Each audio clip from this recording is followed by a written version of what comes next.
खरीप हंगामात शेतकऱ्याचा ट्रॅक्टर जप्त करणाऱ्या वन विभागाच्या हुकुमशाही विरुद्ध बिगर सातबारा शेतकरी संघटना आक्रमक. जप्त केलेला ट्रॅक्टर तात्काळ न सोडल्यास तीव्र आंदोलनाचा इशारा. जिल्हाध्यक्ष वैशाली शिरसाम. नमस्कार, मी भाग्यश्री. महाराष्ट्र न्यूज 24 लाईव्ह मध्ये आपले स्वागत करते.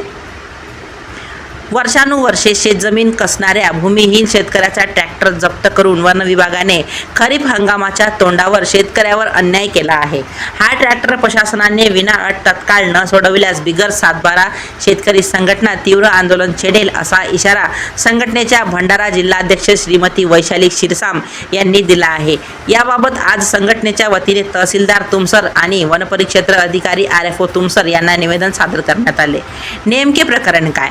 मौजे मोहगाव तालुका तुमसर येथील गट क्रमांक 474-2 मधील सुमारे 2 हेक्टर वनविभागाच्या जमिनीवर स्थानिक शेतकरी श्री शिवदास सोमा शेंद्रे यांच्या गेल्या अनेक वर्षापासून पारंपरिक शेतीचा ताबा आहे. याच जमिनीच्या भरोशावर त्यांच्या कुटुंबाचा उदरनिर्वाह चालतो.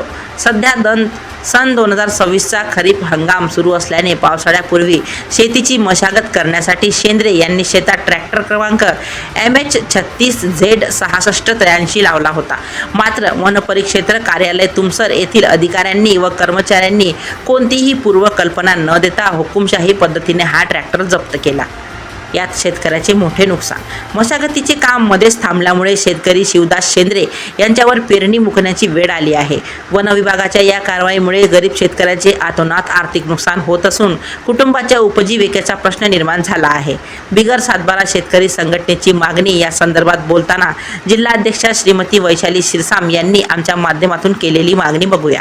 महाराष्ट्र न्यूज 24 लाईव्हच्या माध्यमातून भाई जगदीश कुमार इंगडे यांनी साधला संवाद. शेतकऱ्यांकरिता केली मागणी बघूया. नवीन असाल तर चॅनलला सबस्क्राईब जरूर करा.